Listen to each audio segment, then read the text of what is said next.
నాటికి రాజశేఖర రెడ్డి సీఎం అయితేనే మా వాళ్ళని అందరినీ జైల్లో పంపించినాడు, పెరోల్ రాకుండా చేసినాడు. నేను ఇక్కడ టిఫిన్ వెరైటీస్ అని ఏజెంట్గా ఉండేవాళ్ళం మేము, కడప జిల్లా ప్రఖ్యాతిగా. బళ్ళారిలో టిఫిన్ వెరైటీస్ ఏజెంట్గా ఉండేవాళ్ళం. సుమారుగా 6-7 ఏళ్ళు ఉన్నాం. దాంట్లో లీజులు తెచ్చాం, ఎన్నో తెచ్చాం, మినరల్ తీసాం, లక్షలాది రూపాయలు కంపెనీకి పోయి తీసుకుపోయి ఇచ్చాం. ఈయన 29 సార్లు మద్రాసుకు తిరిగి రాజశేఖర రెడ్డి తీసేయించాం. ఇంకా ఇల్లు పగలగొట్టినాడు, చెట్ల కింద ఉన్నాం. ఏం చేస్తాడు? సర్వసంగ పరిత్యాగిని చేసేదానికి ఏముండదు, రావాల్సిందంతా వచ్చింది. సోనియా గాంధీకి పోయి చెప్పుకున్నాడు రాజశేఖర రెడ్డి. వచ్చి పిసిసి ప్రెసిడెంట్ అయినాడు, సీఎం కాడికి వచ్చినాడు. కానీ మామూలు చేయడం వల్ల ఏమొచ్చది? నష్టం తప్ప. అది ఆ కోణంలో ఇంకా ఏం చేసేదానికి ఏమీ లేదు కదా. బూడిదని ఏం చేస్తాడు? సరే, ఈ కేసుల వల్ల మీ వ్యక్తిగత జీవితానికి అలాంటి ప్రభావం చూపించింది? ఏంది ప్రభావం చూపిలేవుగా? ఈ దేశంలోని అత్యున్నత విద్యావంతుడు, మంచి అడ్వకేట్ను.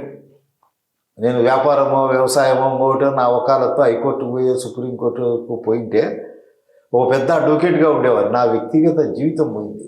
నా వయసు అయిపోయింది. ఈ పార్టీలో 27-26 సంవత్సరాల్లో మొదలుపెట్టినా. కరిగిపోయింది. 60 కరిగిపోయింది. 59 సంవత్సరాలు వచ్చాడు.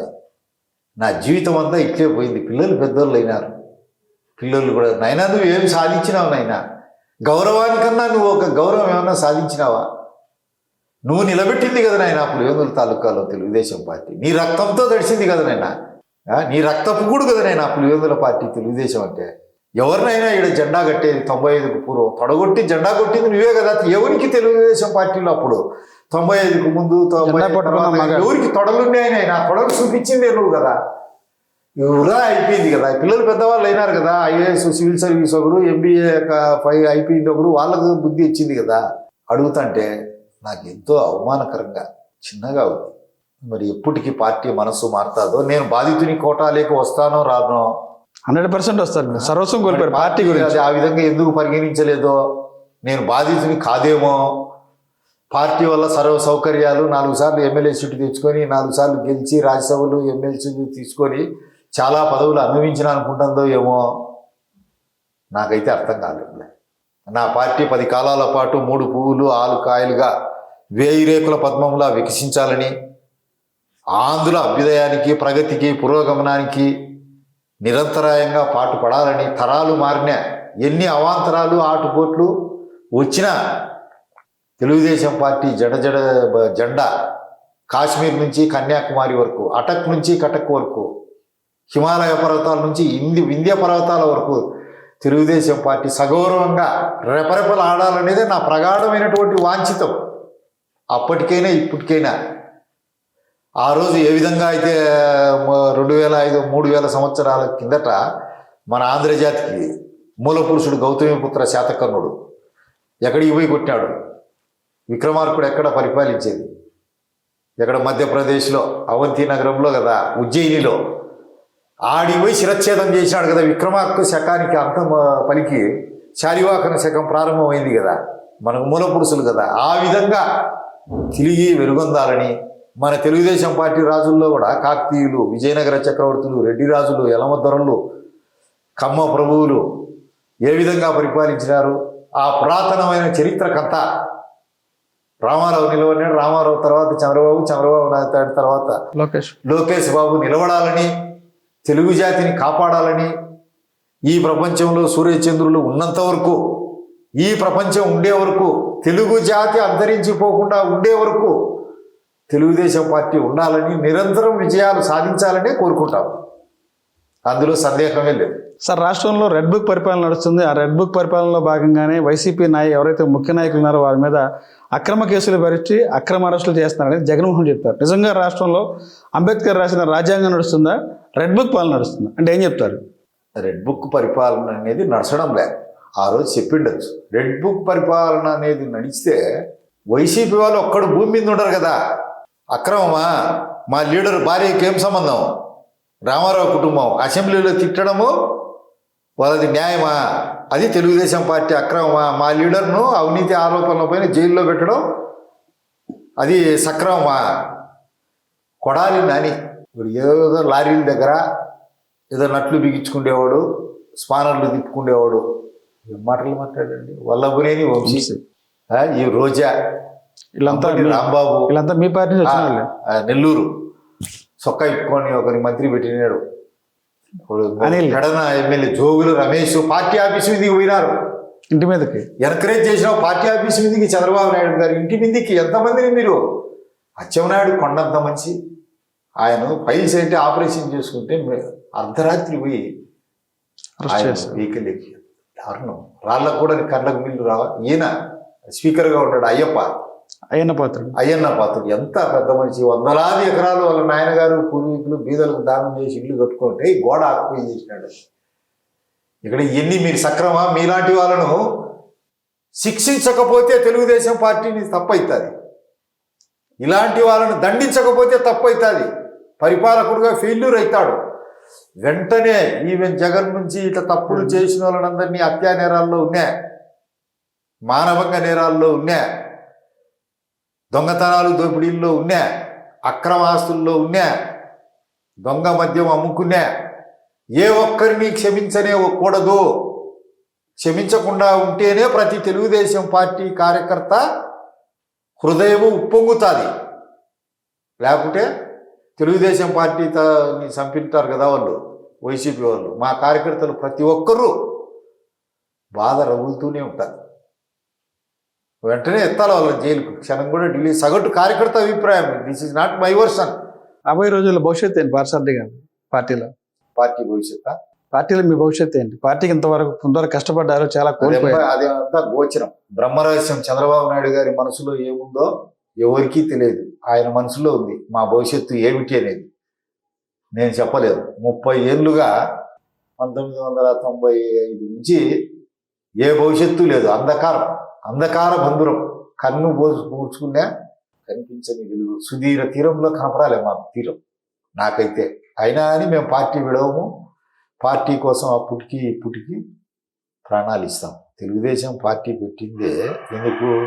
కాంగ్రెస్ పార్టీలో సీఎంలంతా ఢిల్లీలో పాదాభివందనాలు చేసి వచ్చాను. నేను ఆంధ్రుల ఆత్మాభిమానం ఆడ తాకట్టు పెట్టాను. అంజయ్యను దొబ్బేసినాడు కదా హెలికాప్టర్ నుంచి రాజీవ్ గాంధీ. అదంతా మీరు ఎరుగుదురు. అటువంటి పరిస్థితుల్లో ఎక్కడి నుంచి పుట్టింది? ఆంధ్రుల అగ్ని జ్వాలల్లో నుంచి పుట్టింది. ఆంధ్రుల ఆత్మాభిమానే అగ్నిపర్వతం బద్దలైతే తెలుగుదేశం పార్టీ పుట్టింది. బానిస బతుకుల పెనుచీకటిని చీల్చాలనే కోణంలో నుంచి పుట్టింది. ఆ రోజు ఎట్లుండేది? తెల్లన్నం చూసినారా రాయలసీమలో? కడుపు నిండా ఆకలితో, గుండెల నిండా అవమానాలతో, జీవితం నిండా కష్టాలతో ఉన్నారు. 1983 వరకు ఎట్లునే తెలుగు జాతి తల వంచుకొని, తల దించుకొని, తల తుంచుకొని బతికింది. ఢిల్లీలో ఏం గౌరవం ఉండేది? ఏ రోజైనా అడిగినాడు? ఆ ఫండ్స్ ప్రవాహం 25,000 కోట్లు అమరావతికి. దానికెంత? పోలవరానికి, రోడ్లకి ఎంత? ప్రతిదీ నిరంతరాయంగా వరద ప్రవహించినట్టు ప్రవహిస్తాడు నిధుల ప్రవాహం. ఇవన్నీ చేసి నిలబెట్టుకోవాలి. అభివృద్ధి జరుగుతుంది అంటే కదా పార్టీ ఇంపార్టెంట్. పార్టీ నిరంతరాయంగా మీరు చెప్పింది వడ్డీతో అంటే చంద్రబాబు నాయుడు గారు, లోకేష్ గారు పార్టీలో కార్యకర్తలను కలచాలా, వాళ్ళ యోగక్షేమాలు విచారించాలా, ఎక్కువ టైం కార్యకర్తలకు ఇవ్వాలా. అడ్మినిస్ట్రేషన్కే పోతే స్టేట్ దెబ్బతినేదంటే కాదు. అసలు ఈడ ఉంటే కదా కార్యకర్తలు ఉంటే కదా, కార్యకర్తలు ఉండాలా, ప్రజల్లో కూడా ఇంప్రెషన్ ఉండాలా. ఊరే మంద ఉంటే ఎట్లయితే కాదు లేదా. సార్, యువగళానికి ముందు లోకేష్ ఎలా ఉన్నారు, యువగళం తర్వాత లోకేష్ గారు ఎలా ఉన్నారు? అప్పటికిప్పుడు ఎలాంటి మార్పు ఉంది? యువగళానికి ముందు అప్పటికి పరిణత చెందుతా ఉన్నాడు, పుష్పిస్తూ ఉంది పుష్పం. ఇప్పుడు పరిణతి వచ్చింది. బాగా 1000 కిలోమీటర్లు పాదయాత్ర చేసిన దానివల్ల ప్రజల సమస్యలన్నీ తెలిసినాయి. ఇప్పుడు 2014 నుంచి ఉన్నాడు, బాగా చక్కగా మాట్లాడుతున్నాడు. ప్రజలు చెప్పేది ఒక్క నిమిషంలో గ్రాస్ప్ చేయగలుగుతూ ఉన్నాడు. రాబోయే తరానికి ఆంధ్రుల ఆశాజ్యోతిగా వెలుగొందాలనేది మా ఆశ. ఇంకా ట్రైనింగ్ ఇప్పుడు పెద్దవాళ్ళంతా ఆయనకు ఇస్తున్నారు. ఇంకా పెద్ద ఆయన మార్గదర్శనంలో నడుస్తున్నాడు.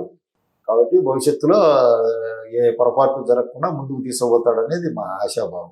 సార్, ఇప్పుడు సింగిల్ లైన్లో చెప్పాలంటే ఎన్టీఆర్ అంటే ఏం చెప్తారు? ఎన్టీ రామారావు అంటే ఏం చెప్తారు? ఒక మాటలో చెప్పాలి. ఆయన ఆంధ్రుల యుగ పురుషుడు. అప్పటికి ఇప్పటికీ ఎప్పటికీ అలాంటి వాడు ఆంధ్రజాతిలో పుట్టడు. ఎన్టీఆరే. చంద్రబాబు నాయుడు గారు లీడరు ఈ దేశ చరిత్రలో నరేంద్ర మోడీ, జ్యోతి బసు, ఇంకా వాళ్ళ తర్వాత నవీన్ పట్నాయక్ కూడా పెద్ద యాక్టివ్గా ఉండేవాడు.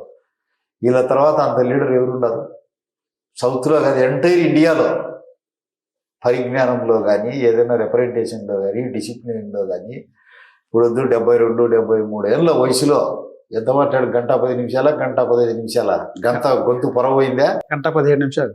సింహం గర్జించినట్టే గంట 15 నిమిషాలు. ఎక్కడైనా ఆ వయసులో కూడా ఏమైనా ఉంది? అడుగు తడబడడం కానీ, మాట తడబడడం కానీ, మింగడం కానీ, మతిమరుపు కానీ ఏదైనా ఉందే? టెన్షన్ పడడం కానీ ఏం కానీ గంగా ప్రవాహం మాదిరి సాగిపోతా ఉంది.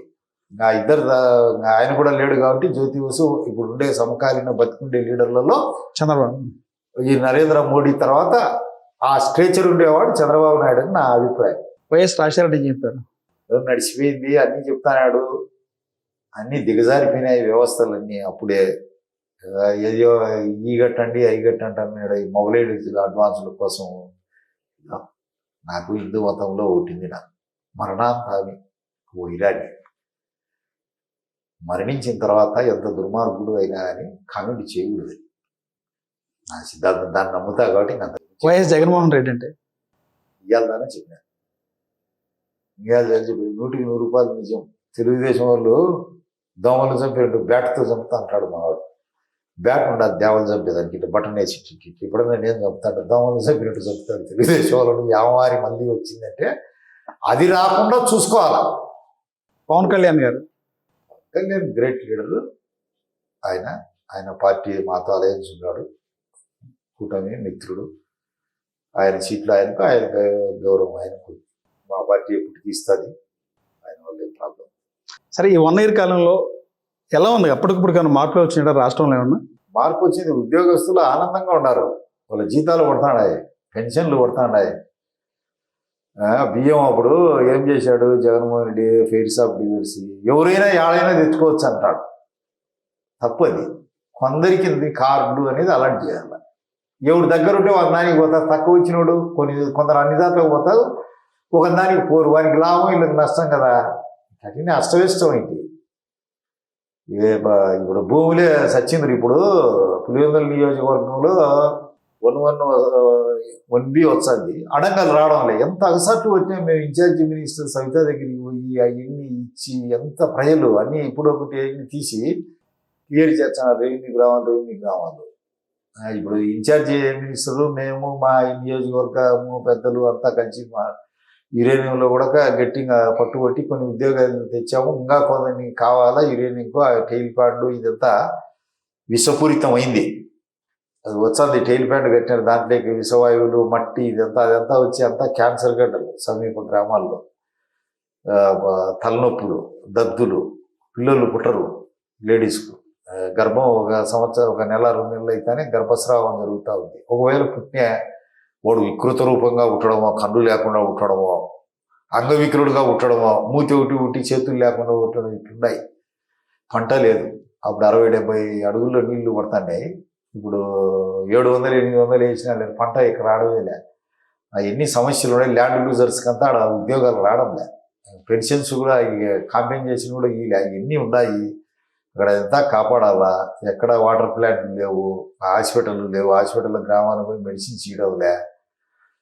ఆంధ్ర పొల్యూషన్ బోర్డు 7 నిబంధనలు విధించింది, దాని ప్రకారం చేయడంలే. ఎన్ని సమస్యలు ఉన్నాయి మాకు. అది ఆ కుంపటి అంతా వాళ్ళకు ఏదో కమిషన్ల కోసం వాళ్ళ భూములు పట్టాలు చేసుకుని డబ్బు తెచ్చేదానికి రాజశేఖర రెడ్డి మా మెడకు తగిలించిపోయినాడు. ఆ విసర్పాన్ని కాలకూట విషాన్ని చిమ్మే మెడకు తగిలించిపోయినాడు. ఆ కుటుంబం బాగుపడినది, వాళ్ళకి మధుర ఫలాలు వచ్చినాయి. మేము తెచ్చాడం నాతో గీరుకోలే. సార్, గతంలో మీరు పులివెందులకు మార్కెట్ చైర్మన్గా చేశారు. మీరు మీ హయాంలో ఎలా డెవలప్ చేశారు పులివెందులని? మేమే మార్కెట్ కమిటీ ఉంటే ఇప్పుడు ఈ వేముల అది గూడూరు రోడ్డు తెచ్చాము, ఒకటి గోడౌన్ కట్టాము, ఆడ సింహాదిపురంలో ఒకటి గోడౌన్ వాళ్ళు ఇదంతా బిల్డింగ్ నిర్మించాము. మా చేతనేంటి చేసాం అప్పుడు కూడా. అది నాన్ ఫంక్షనింగ్ మార్కెట్, పెద్ద ఏం లెక్కలేక కాదు. ఏదో బలవంతం చేసి నాకు పెట్టినారు. అది అప్పుడు తగిలిచ్చిన, నేను వద్దన్నాను. చిన్నది అదే, నాకే ఓపెనింగ్ ఇచ్చి నాకు గౌరవం ఇచ్చింది కాదు.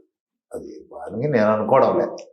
సార్, అడగగానే మాకు ఇంటర్వ్యూ ఇచ్చినందుకు చాలా ధన్యవాదాలు సార్. రాబోయే రోజుల్లో టీడీపీ పార్టీ మిమ్మల్ని గుర్తించి మంచి స్థాయిలో పొజిషన్లో ఉండాలని చెప్పి కూడా S4 మీడియా అయితే కోరుకుంటుంది సార్. నమస్తే సార్. సంతోషం. Thank you sir.